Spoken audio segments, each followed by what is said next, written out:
سیاسی منظرنامے پر بڑی پیش رفت، صدر آصف علی زرداری کی مولانا فضل الرحمان کی رہائش گاہ آمد، مولانا نے آصف زرداری کا استقبال کیا۔ وزیر داخلہ محسن نقوی بھی آصف زرداری کے ہمراہ تھے۔ اہم بیٹھک میں سیاسی صورتحال پر گفتگو ہوئی، صدر نے مولانا کو بندوق کا تحفہ بھی دیا۔ مولانا نے پی ٹی آئی کو جواب دے دیا۔ گزشتہ رات ہونے والی ملاقات کی اندرونی کہانی 24 نیوز پر۔ بیرسٹر گوہر سے ملاقات میں جے یو آئی نے کسی الائنس میں شامل ہونے سے انکار کر دیا۔ مولانا فضل الرحمان نے کہا پی ٹی آئی سے تعلقات بہتر رکھیں گے، اتحاد میں شامل نہیں ہوں گے۔ جے یو آئی اکیلی ہی اپنی مہم جاری رکھے گی۔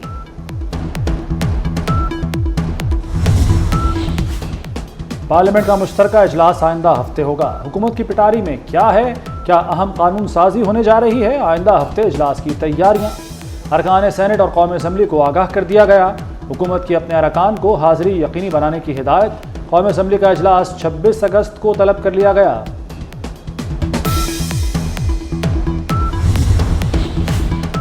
مرض کا سامنا، اڈیالہ جیل میں کانوں میں سیٹیاں بجتی ہیں، چکر آتے ہیں، سر بھاری رہتا ہے۔ بانی پی ٹی آئی کا طبی معائنہ کیا گیا۔ شوکت خانم ہسپتال کے ڈاکٹروں نے معائنہ کیا۔ عدالت نے بانی کے طبی معائنے کا حکم دیا تھا۔ جھوٹے بیانیے کے ذریعے پی ٹی آئی پر قبضے کی جنگ، منظرنامہ آشکار ہو گیا۔ علیمہ خان کے رؤوف حسن کے ساتھ واٹس ایپ پیغامات نے نیا پینڈورا باکس کھول دیا۔ گزشتہ سال 23 جون کو واٹس ایپ کے ذریعے علیمہ خان نے رؤوف حسن کو بشریٰ بی بی سے منسوب ایک پیغام بھیجا۔ علیمہ خان کا پیغام پر خفگی کا اظہار۔ رؤوف حسن کو سختی سے ہدایات جاری کی کہ بشریٰ کا یہ پیغام احمقانہ ہے۔ پیغام میں بانی کی موت کا پروپیگنڈا کرنے کی کوشش کی گئی۔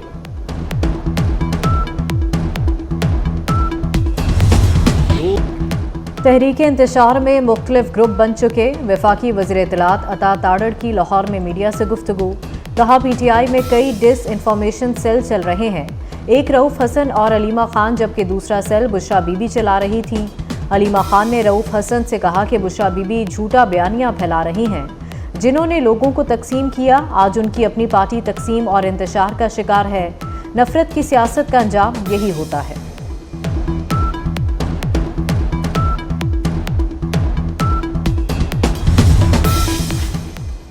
بجلی کی قیمتیں چند ماہ میں کم ہو جائیں گی۔ وفاقی وزیر صنعت و پیداوار رانا تنویر نے خوشخبری سنا دی۔ کہا وزیر اعظم اس حوالے سے اقدامات کر رہے ہیں۔ معیشت بحال ہوگی تو فائدہ عام آدمی کو پہنچے گا اور مہنگائی کم ہوگی۔ یوٹیلیٹی سٹورز کی ری اسٹرکچرنگ کا بھی اعلان کر دیا۔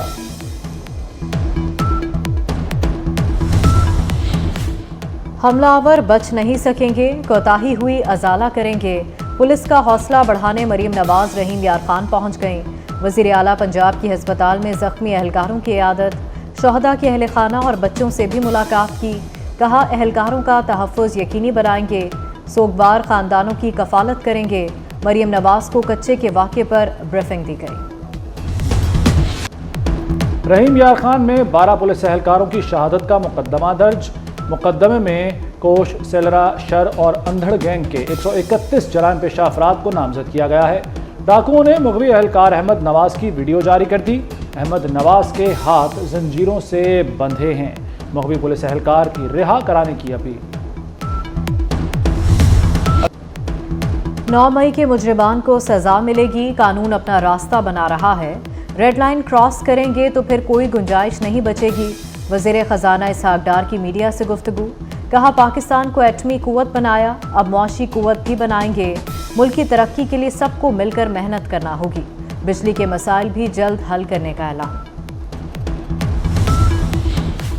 سابق وزیر اعظم نواز شریف کا مری کے مختلف علاقوں کا دورہ۔ جیگا گلی، پنڈی پوائنٹ اور مال روڈ گئے، سیاحوں سے ملے۔ نواز شریف نے مری کے لاری اڈے کا بھی معائنہ کیا۔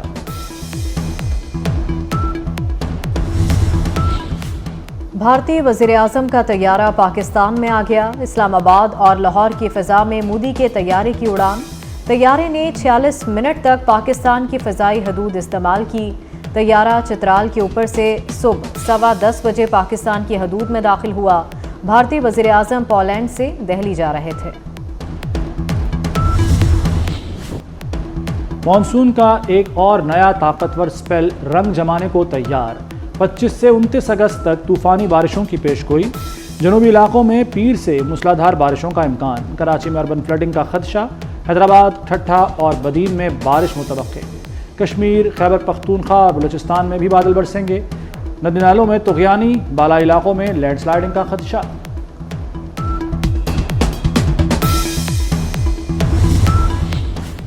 کراچی میں 25 اور 26 اگست کو تیز بارش کی پیشگوئی، میئر مرتضی وہاب نے شہر میں رین ایمرجنسی نافذ کر دی، municipal services high alert, staff کی چھٹیاں منسوخ۔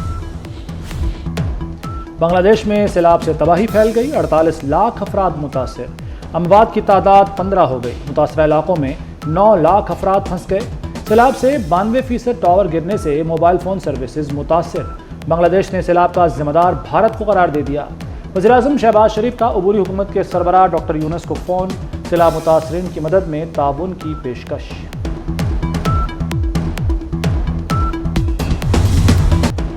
کوئٹہ میں پشین پولیس لائنز کے قریب دھماکہ، 2 بچے اور 1 خاتون جاں بحق، 5 پولیس اہلکاروں سمیت 11 افراد زخمی، دھماکے سے ایک گاڑی اور موٹر سائیکل تباہ ہو گئی، صدر اور وزیر اعظم کی واقعے کی مذمت، وزیر داخلہ محسن نقوی کہتے ہیں بچوں کو نشانہ بنانے والے انسان کہلانے کے لائق نہیں، دہشت گردوں اور ان کے سہولت کاروں کے خاتمے تک جنگ جاری رہے گی۔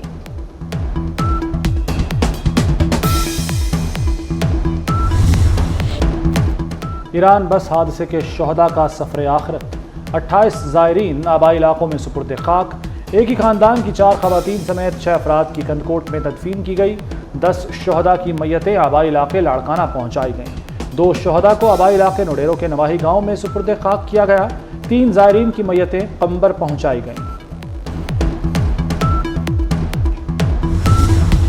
حضرت داتا گنج بخش رحمۃ اللہ علیہ کے 981ویں عرس کی تقریبات کا آغاز، رسم چادر پوشی میں وزیر خارجہ اسحاق ڈار کی شرکت، ملک بھر سے عقیدت مندوں کی دربار پر حاضری، لنگر، نیاز اور دودھ کی سبیلوں کا بھی اہتمام، تقریبات 26 اگست تک جاری رہیں گی، پیر کو لاہور میں مقامی تعطیل ہوگی۔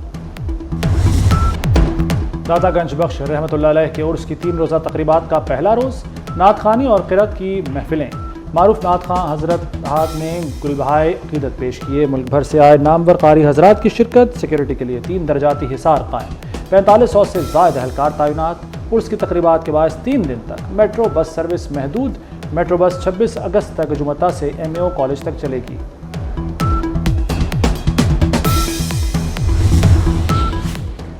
لاہور میں 5 نئی تحصیلیں بنانے کی تیاریاں، واگا، جلو، شاہدرہ، نیاز بیگ تحصیل نشتر شامل، تحصیلوں کی کل تعداد 10 ہو جائے گی، حکومت نے اسسٹنٹ کمشنرز کو بھی DC کی ڈسپوزل پر تعینات کر دیا، سمری وزیر اعلیٰ پنجاب کو ارسال، منظوری صوبائی کابینہ سے لی جائے گی۔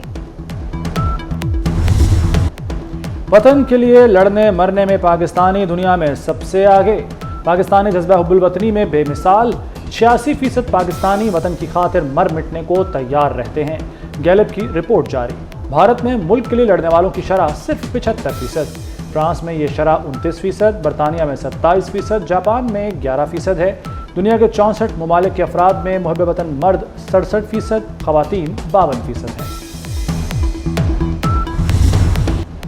اسرائیلی فوج کی غزہ میں دہشت گردی جاری، تازہ حملوں میں 69 فلسطینی شہید، 212 زخمی ہو گئے، المغازی کیمپ پر اسرائیلی فوج کے فضائی حملے میں فلسطینی صحافی حسام، اہلیہ اور 2 بیٹے بھی شہید، غزہ میں شہید صحافیوں کی تعداد 170 سے تجاوز کر گئی۔